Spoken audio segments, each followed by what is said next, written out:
Hi friends, welcome back to Tamil beam. Tamil பீமில் கற்கும் அனைவருக்கும் வணக்கம். இந்த வீடியோவில் நாம ஒரு 3ds மேக்ஸ் டியூட்டோரியல் தான் பார்க்க போகிறோம்.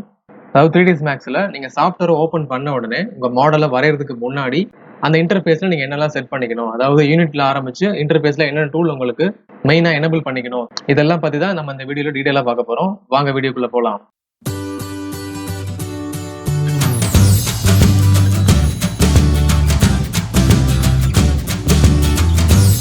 நீங்கள் 3ds மேக்ஸ் சாஃப்ட்வேர் ஓப்பன் பண்ணதும் உங்களுக்கு இந்த மாதிரி ஒரு ஸ்டார்ட் அப் பேஜ் ஓப்பன் ஆகும்.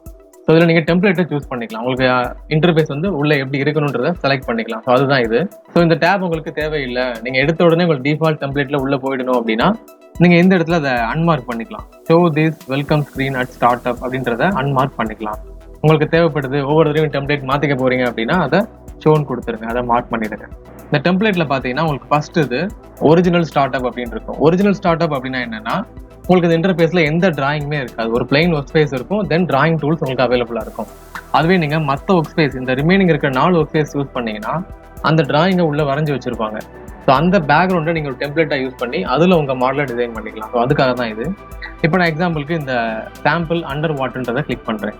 அந்த டெம்ப்ளேட்டை செலக்ட் பண்ணிட்டு நான் ஓப்பன் பண்ணிடுறேன். நியூ யூசிங் செலக்டட் டெம்ப்ளேட் அதை கிளிக் பண்ணிடுங்க. உங்களுக்கு தேவையான டெம்ப்ளேட் செலக்ட் பண்ணதுக்கு அப்புறமா இந்த ஆப்ஷனை கிளிக் பண்ணிடணும். ஸோ இப்போ லோட் ஆகும். ஸோ இப்போ பார்த்தீங்கன்னா அந்த டெம்ப்ளேட்க்கு ஏற்ற மாதிரி உங்கள் விண்டோவில் இருக்கிற ஆப்ஷன்ஸ்லாம் மாற ஆரம்பிக்கும். இப்போ யூனிட் கேட்குது, ஓகே கொடுத்துடலாம். ஸோ இந்த இன்டர்ஃபேஸ் லோட் ஆகிறதுக்கு கொஞ்சம் டைம் எடுக்கும். ஓகே, அந்த டெம்ப்ளேட் பார்த்தீங்கன்னா இப்போ லோட் ஆயிருச்சு. கரெக்டாக உங்களுக்கு அந்த ஸ்டோன் இருக்குது, அதில் அந்த வாட்டர் அப்பியரன்ஸ் கொடுத்துருக்காங்க. அவங்க கரெக்டாக அந்த டிராயிங் வரைஞ்சி உங்களுக்கு இது அவைலபிளாகவே இருக்கும். இதில் நீங்கள் என்ன மாடல் பண்ணணுமோ அதை நீங்கள் மாடல் பண்ணிட்டு ரெண்டர் பண்ணி உங்கள் இமேஜை எடுத்துக்கலாம். உங்களுக்கு அப்படி மறுபடியும் வேறு டெம்ப்ளேட் எதாவது மாற்றணும் அப்படின்னு நினச்சிங்கன்னா திரும்ப அந்த ஸ்டார்ட் அப் பேஜை கொண்டு வர முடியாது. பட் அந்த ஸ்டார்ட் அப் பேஜில் இந்த டெம்ப்ளேட்டை லோட் பண்ணிக்கலாம். அந்த ஆப்ஷன் 3ds மேக்ஸில் கொடுத்துருக்காங்க. ஸோ டெம்ப்ளேட்டை மாற்றுறதுக்கு நீங்கள் 3ds மேக்ஸ் அப்படின்ற லோகோவை கிளிக் பண்ணுங்க. அந்த 3 லோகோ இருக்கும், அதை கிளிக் பண்ணிக்கோங்க. கிளிக் பண்ணிட்டு அதில் நியூவை கிளிக் பண்ணீங்கன்னா சைடில் உங்களுக்கு சில ஆப்ஷன்ஸ் வரும். அதில் நியூ ஃப்ரம் டெம்ப்ளேட் அப்படின்னு இருக்கும். அதை கிளிக் பண்ணீங்கன்னா அந்த ஸ்டார்ட் அப் பேஜில் என்ன டெம்ப்ளேட் இருந்துச்சோ அது இப்போ உங்களுக்கு அப்பேர் ஆகும். டோன்ட் சேவ் கொடுத்துறேன், எதுவும் சேவ் பண்ண தேவையில்லை. ஸோ இப்போ பாருங்க, நீங்கள் ஸ்டார்ட் அப் பேஜில் 5 ஒர்க் ஸ்பேஸ் இருந்துச்சு இல்லையா, அந்த 5 டெம்ப்ளேட்டும் இங்கே அவைலபிளாக இருக்கும். இதில் இப்போ நான் டிஃபால்ட் ஒரிஜினலை கொடுத்துட்றேன். ஸோ இந்த ஒரிஜினல் டெம்ப்ளேட் கொடுத்துட்டு ஸ்டார்ட் அப் பண்ணிடுறேன். கிரியேட் நியூ கொடுத்துருங்க. உங்களுக்கு தேவையான டெம்ப்ளேட் செலக்ட் பண்ணதுக்கு அப்புறமா பாட்டத்தில் கிரியேட் நியூ சீன் அப்படின்னு கொடுத்துருங்க. அது லோட் ஆக ஆரம்பிக்கும். ஓகே, இப்போ லோட் ஆயிருச்சு. இதில் பார்த்தீங்கன்னா எந்த டிராயிங்குமே இருக்காது, ஜஸ்ட் ஒரு பிளைன் ஒர்க் ஸ்பேஸ் இருக்கும். தென் உங்களுக்கு தேவையான டிராயிங் டூல்ஸ் இருக்கும். இதுதான் வந்து டெம்ப்ளேட். உங்களுக்கு என்ன பேக்ரவுண்ட் இருக்கணும் அப்படின்றத சூஸ் பண்ணுறதா இந்த டெம்ப்ளேட். ஓகே, இப்போ நான் வந்து ஒரு எம்டி பேக்ரவுண்ட் சூஸ் பண்ணிட்டேன். ஒரு டிஃபால்ட் நியூ ப்ராஜெக்டை ஓப்பன் பண்ணிட்டேன். அதுக்கப்புறம் பார்த்தீங்கன்னா சாஃப்ட்வேரில் யூனிட் செட் பண்ணணும். நீங்கள் மாடலில் என்ன யூனிட்ல வரைய போறீங்க. சில மாடல் நீங்கள் மில்லிமீட்டர்ஸில் வரைகிற மாதிரி இருக்கும், ஒரு சில மாடல் சென்டிமீட்டர்ஸ், இந்த மாதிரி மெட்ரிக் யூனிட்லேயே வரைகிற மாதிரி இருக்கும். இன்னும் சில மாடல்லாம் பார்த்தீங்கன்னா, இப்போ எக்ஸாம்பிளுக்கு பில்டிங் மாடலாக இருக்கட்டும், பில்டிங் மாடல் பார்த்தீங்கன்னா மேக்ஸிமம் வந்து ஃபீட் அண்ட் இன்ச்சஸில் தான் பண்ணுவாங்க. ஸோ அந்த மாதிரி இம்பீரியல் யூனிட்ல மாற்றணும் அப்படின்னு நினச்சிங்கன்னா அந்த யூனிட் எல்லாம் எப்படி சேஞ்ச் பண்ணிக்கலான்றதை பார்க்கலாம். ஸோ யூனிட் செட்டப் வந்து உங்களுக்கு கஸ்டமைஸில் கொடுத்துருப்பாங்க. டாப்பில் மெனு பாரில் கஸ்டமைஸ் அப்படின்றதுல கொடுத்துருப்பாங்க. ஸோ அதில் யூனிட் செட்டப்னு ஒரு மெனு இருக்கும், அதை கிளிக் பண்ணுங்க. ஸோ இந்த இதில் பார்த்தீங்கன்னா உங்களுக்கு metric unit and US standard அப்படின்னு கொடுத்துருப்பாங்க. மெட்ரிக் யூனிட் அப்படின்றது மில்லிமீட்டர், சென்டிமீட்டர், மீட்டர், இந்த மாதிரியான யூனிட்டை வந்து மெட்ரிக் யூனிட்னு சொல்லுவாங்க. யூஎஸ் ஸ்டாண்டர்ட் அப்படின்றது இம்பீரியல் யூனிட். இம்பீரியல் யூனிட்னா ஃபீட் அண்ட் இன்ச்சஸ் வரைகிறது தான் இம்பீரியல் அப்படின்னு சொல்லுவாங்க. ஸோ அதுலேயே பார்த்தீங்கன்னா உங்களுக்கு 2 டைப் கொடுத்துருப்பாங்க, feet and fractional inches, then feet and decimal inches அந்த மாதிரி கொடுத்துருப்பாங்க. தென் அதுக்கப்புறம் ஃபீட் இன்ச்சுன்னு மட்டும் கொடுத்துருப்பாங்க. ஸோ இதில் பாருங்க, fractional inches, decimal inches, fractional feet, decimal feet, then அதுக்கப்புறம் feet and fractional inches, feet and decimal inches. இதுக்கெல்லாம் என்ன மீனிங்னா, நீங்கள் கொடுக்குற டைமென்ஷன் இன்புட் வந்து சேஞ்ச் ஆகும். இப்போ நீங்கள் ஃபீட் அண்ட் ஃப்ராக்ஷனல் இன்ச்சஸில் வச்சுருந்தீங்கன்னா, இப்போ ஒரு லென்த் வந்து உங்களுக்கு 1 அடி 3 இன்ச்சு அப்படின்னு இருக்கு. ஸோ அதை நீங்கள் ஃப்ராக்ஷனல் இன்ச்சஸில் கொடுக்கும்போது 1 feet 3 inchesனே இன்புட் கொடுத்துடலாம். அதுவே நீங்கள் ஃபீட் அண்ட் டெசிமல் இன்ச்சஸ்னு வச்சுருந்தீங்கன்னா அந்த 1 feet 3 inch அப்படின்றத 1.25 feetனு கொடுக்கணும். ஸோ அந்த மாதிரி இன்ச்சஸோடைய ஃபேக்டரை கண்டுபிடிச்சி இன்புட் கொடுக்கறது தான் ஃபீட் அண்ட் டெசிமல் இன்ச்சஸ்னு சொல்லுவாங்க. அப்படி நீங்கள் ஃபேக்டரை கண்டுபிடிக்க விரும்பலை, டைரெக்டாகவே அந்த இன்ச்சஸே கொடுக்க போறீங்க அப்படின்னா ஃபீட் அண்ட் ஃப்ராக்ஷனல் இன்ச்சஸை சூஸ் பண்ணிக்கலாம். ஓகே, இப்போ நான் வந்து இதில் ஃபீட் அண்ட் ஃப்ராக்ஷனல் இன்ச்சஸை சூஸ் பண்ணிக்கிறேன். பிகாஸ் நம்ம டிராயிங்லாம் வேகமாக வரையணும் அப்படின்னா நீங்கள் அந்த ஒரிஜினல் டைமென்ஷனே அப்படியே கொடுத்தா தான் முடியும். நம்ம அந்த நேரத்தில் போயிட்டு அதோட இன்ச்சஸை ஃபேக்டராக மாற்றிட்டு இருக்க முடியாது கால்குலேஷன் பண்ணி. ஸோ நம்ம எப்போவுமே ஃபீட் அண்ட் ஃப்ராக்ஷனல் இன்ச்சஸை வச்சுக்கிறது நல்லது. அந்த பிரைமரி யூனிட் அப்படின்னா என்னன்னா, இப்போ நீங்கள் ஃபீட் அப்படின்னு மென்ஷன் பண்ணால் ஒரு டேஷ் தரணும், இன்ச்சுன்னு மென்ஷன் பண்ணால் டபுள் டேஷ் தரணும். ஷிஃப்ட் அழுத்தி டபுள் டேஷ் தருவீங்க. ஸோ அப்படி இல்லாமல் அந்த டபுள் டேஷ் கொடுக்க வேணாம், சிங்கிள் டேஷ் கொடுக்க வேணாம் அப்படின்னு நினச்சிங்கன்னா இதில் நீங்கள் ஒரு பிரைமரி யூனிட்டை செலக்ட் பண்ணிக்கலாம். இப்போ ஃபீட்டில் மார்க்காக இருந்துச்சுன்னா நீங்கள் ஜஸ்ட் ஒரு நம்பர் மட்டும் போட்டால் போதும். இப்போ ஜஸ்ட் ஒரு 2 அழுத்தி என்ட்ரு தரீங்க அப்படின்னா சாஃப்ட்வேர் அதை 2 ஃபீட்னு கன்சிடர் பண்ணிக்கும். நீங்கள் அந்த சிம்பிள் போடலைனாலும் 2 ஃபீட் அப்படின்னு கன்சிடர் பண்ணிக்கும். அதுவே நீங்கள் இன்ச்சஸில் மார்க் பண்ணியிருந்தீங்கன்னா நீங்கள் 2 கிளிக் பண்ணி என்ட்ரு அழுத்தின உடனே 2 இன்ச்சஸ்னு கன்சிடர் பண்ணிக்கும். நீங்கள் டபுள் டேஷ் தரலனா கூட 2 இன்ச்சஸ்னே கன்சிடர் பண்ணிக்கும். ஸோ அதுதான் இந்த பிரைமரி யூனிட். இதை நான் வந்து டிஃபால்ட்டாக ஃபீட்லேயே வச்சுக்கிறேன். தென் ஓகே, அவ்வளோதான். இது மட்டும் கொடுத்தாலே போதும். அடுத்தது viewport setting. Viewport அப்படின்றது இந்த விண்டோ தான் வியூ போர்ட்னு சொல்லுவாங்க. இந்த கிரிட் இருக்கு பார்த்தீங்களா, இதை தான் வந்து வியூ போர்ட்னு சொல்லுவாங்க. இந்த வியூ போர்ட் வந்து இப்போ உங்களுக்கு சிங்கிள் விண்டோவா இருக்கு. நார்மலாகவே 3ds மேக்ஸில் பார்த்தீங்கன்னா 4 விண்டோவை ஸ்பிட் பண்ணி கொடுத்துருப்பாங்க. அந்த 4 விண்டோ மட்டும் இல்லை, 3ds மேக்ஸில் நிறைய வியூ போர்ட் கொடுத்துருப்பாங்க. உங்களுக்கு தேவையானது நீங்கள் சூஸ் பண்ணி ட்ரா பண்ணிக்கலாம். இப்போ சிங்கிள் விண்டோ போகுது அப்படின்னா அப்படியே விட்டுடலாம். உங்களுக்கு அப்படி இந்த டிவிஷன் வேணும் அப்படின்னு நினச்சிங்கன்னா உங்கள் கீபோர்டில் Alt W கிளிக் பண்ணணும். Alt அமைக்கி W கிளிக் பண்ணிட்டீங்கன்னா அதோட டிஃபால்ட் வியூக்கே போயிடும். அதாவது 4 ஸ்பிளிட் அப்கே போயிடும். அப்படி நீங்கள் வேறு வியூ போர்ட் செட் பண்ணணும் அப்படின்னு நினச்சிங்கன்னா உங்களுடைய லெஃப்ட் சைடில் ஒரு சின்ன பேனல் இருக்கும். ஸோ அதில் பார்த்தீங்கன்னா ஒரு ஆரோ கொடுத்துருப்பாங்க. அந்த ஆரோ ஓப்பன் பண்ணிங்கன்னா உங்களுக்கு எத்தனை வியூ போர்ட் அவைலபிளாக இருக்கோ அதை உங்களுக்கு காமிச்சிருப்பாங்க. ஸோ நீங்கள் எதை செலக்ட் பண்ணுறீங்களோ அது உங்களுக்கு இப்போ விசிபிள் ஆகும். இப்போ நான் அந்த ட்ரிபிள் வியூ போர்ட் செலக்ட் பண்ணுறேன். கிளிக் பண்ண உடனே அது உங்களுக்கு சேஞ்ச் ஆகிடும். இப்போ பார்த்தீங்கன்னா ஒரு சைடு டாப் வியூ இருக்கும், இந்த side front view and left view உங்களுக்கு ஸ்ப்ளிட் ஆகிருக்கு. இல்லை இந்த மாதிரி ஸ்ப்ளிட் ஆகி வேண்டாம், ஜென்ரலாக ஒரு விண்டோ இருந்தால் போதும் அப்படின்னு நினச்சிங்கன்னா இந்த 4 வியூ போர்ட்டில் செலக்ட் பண்ணிவிட்டு Alt W கிளிக் பண்ணிடுங்க. அதாவது உங்களுக்கு இதில் ஐசோமெட்ரிக் வியூ வேணுமா, இல்லை டாப் வியூ வேணுமா, ஃப்ரண்ட் வியூ வேணுமா, இதெல்லாம் சூஸ் பண்ணிவிட்டு அந்த வியூ போர்ட்டில் மவுஸ் கிளிக் பண்ணிவிட்டு நீங்கள் Alt W கிளிக் பண்ணிங்கன்னா அந்த வியூ போர்ட் மட்டும் உங்களுக்கு என்லார்ஜ் ஆகிடும். மறுபடியும் Alt W கிளிக் பண்ணிங்கன்னா பழைய வியூ போர்ட்கே வந்துடும். இந்த மாதிரி நீங்கள் அந்த வியூ போர்ட்டை உங்களுக்கு தேவைப்பட்ட மாதிரி என்லார்ஜ் பண்ணிக்கலாம். இப்போ நான் இதில் டாப் வியூவை என்லார்ஜ் பண்ணிக்கிறேன். டாப் வியூவில் மவுஸ் கிளிக் பண்ணிவிட்டு Alt W கிளிக் பண்ணிங்கன்னா அது உங்களுக்கு என்லார்ஜ் ஆகிடும். தென் இப்போ வந்து ஸ்னாப் செட்டிங்ஸை ஆன் பண்ணணும். ஸ்னாப் செட்டிங்ஸ் அப்படின்னா நீங்கள் இந்த AutoCADல வரையும் போது பார்த்துருப்பீங்க, கரெக்டாக ஒரு டிராயிங்கோட எண்ட்லேருந்து ஆரம்பிக்கணும்னா அதோட எண்டில் வந்து ஒரு ரெக்டாங்கிள் காமிச்சிடும். நீங்கள் அதை கிளிக் பண்ணிவிட்டு அது எண்ட்லேருந்து இன்னொரு டிராயிங்கை கிரியேட் பண்ணிக்க முடியும். ஸோ அந்த மாதிரி 3ds மேக்ஸ்க்கும் ஸ்னாப் செட்டிங்ஸ் இருக்குது. அதை கொண்டு வரதுக்கு மெனு பாரில் கஸ்டமைஸ் கிளிக் பண்ணணும். இந்த கஸ்டமைஸில் ஷோ UI அப்படின்னு இருக்கும். ஷோ UI அப்படின்னா ஷோ யூசர் இன்டர்ஃபேஸ் அப்படின்னு அர்த்தம். ஸோ அதை செலக்ட் பண்ணிவிட்டு ஷோ ஃப்ளோட்டிங் டூல் பாஸ் அதை கிளிக் பண்ணிடுங்க. இப்போ அது பாருங்கள் எனபிள் இல்லாமல் இருக்கும், அதை நீங்கள் டிக் பண்ணிடுங்க. டிக் பண்ண உடனே எல்லா அடிஷ்னல் டூலுமே உங்களுக்கு ஃப்ளோட்டிங்கில் வெளியே வந்துடும். ஸோ அதில் நமக்கு இந்த ஸ்னாப்ன்ற செட்டிங் மட்டும்தான் தேவை. ஸோ இந்த மாதிரி இருக்குது பார்த்தீங்களா, கரெக்டாக அதில் மேக்னெட் மாதிரி ஒரு சிம்பிள் இருக்கும். ஸோ அதுதான் ஸ்னாப்பு. இல்லைனா அது மேலே உங்களுக்கு எழுதியிருப்பாங்க ஸ்னாப்ஸ் அப்படின்னு. நமக்கு இந்த செட்டிங்ஸ் மட்டும் தான் தேவை, மற்ற எதுவுமே தேவையில்லை. ஸோ ரிமைனிங் உள்ளதெல்லாம் க்ளோஸ் பண்ணிடலாம். இப்போ இந்த ஸ்னாப் செட்டிங்ஸை மட்டும் நான் ட்ராக் பண்ணி இந்த டூல் பாரில் வச்சுக்கிறேன்.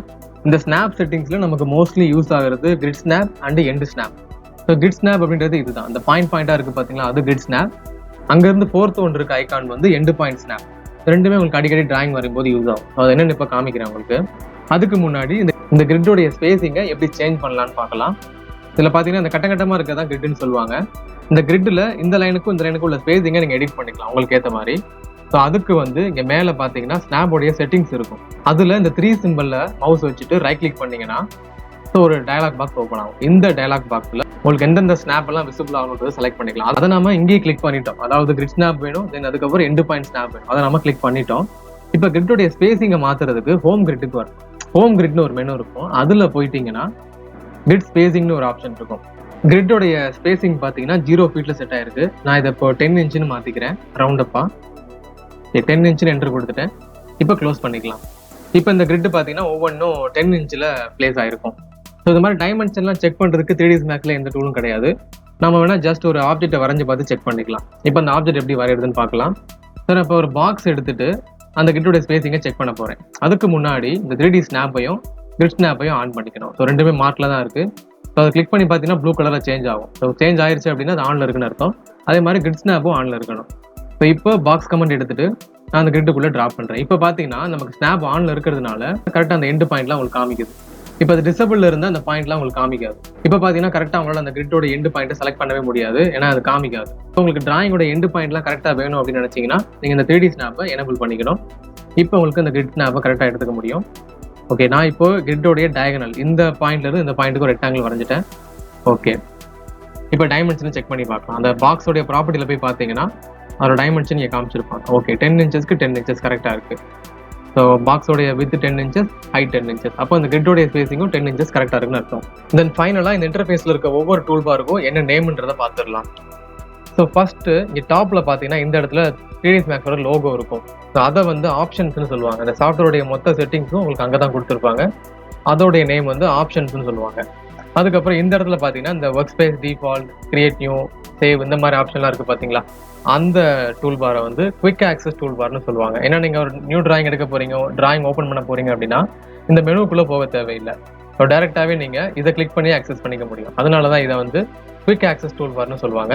அதுக்கப்புறம் இங்கே இருக்கிற டூல் பாரை வந்து கம்யூனிகேஷன் சென்டர்னு சொல்லுவாங்க. கம்யூனிகேஷன் அப்படின்றது நீங்கள் இந்த அஃபிஷியல் ஆட்டோடெஸ்க் வெப்சைட்டில் உங்களோட மெயில் ஐடியை சைன் பண்ணி வச்சுக்கிறது. இப்போ எந்த வித அப்டேட் இருந்தாலும் உங்களுக்கு ஈஸியாக மெயில் வந்துடும். அதுக்கப்புறம் நீங்கள் வரைகிற டிராயிங் ஆட்டோடெஸ்க் கிளவுடில் அப்லோட் பண்ணி வச்சுக்கிட்டீங்கன்னா நீங்கள் அதை வேர்ல்டில் எங்கே போனாலும் அந்த டிராயிங் ஓப்பன் பண்ணி எடிட் பண்ணிக்கலாம், ஆக்சஸ் பண்ணிக்கலாம். தென் அதுக்கப்புறம் அதுக்கு கீழே இருக்குது பார்த்தீங்களா, எடிட், டூல், குரூப் இந்த மாதிரி. ஸோ இதை வந்து மெனு பார்னு சொல்லுவாங்க. அதுக்கு அடுத்து இருக்கிறது டூல் பார்னு சொல்லுவாங்க. ஸோ இந்த இடத்துல ஸ்னாப் செட்டிங்ஸ், மூவ், ரொட்டேட், அப்புறம் அதுக்கப்புறம் இங்கே பார்த்தீங்கன்னா ரெண்டர் செட்டிங்ஸ் இருக்குது, அப்புறம் ஸ்னாப் செட்டிங்ஸ் இருக்குது. இதெல்லாம் டோட்டலாக வந்து டூல் பார்னு சொல்லுவாங்க. தென் அப்படியே லெஃப்ட் சைடில் இங்கே இருக்கிற ஆப்ஷனை வந்து வியூ போர்ட்னு சொல்லுவாங்க. அதுக்கப்புறம் அதுக்கடுத்து பார்த்தீங்கன்னா செலக்ட், டிஸ்பிளே இந்த மாதிரி ஒரு டேப் உங்களுக்கு விசிபிள் ஆகும். இதை வந்து ஆப்ஜெக்ட் பேனல்னு சொல்லுவாங்க.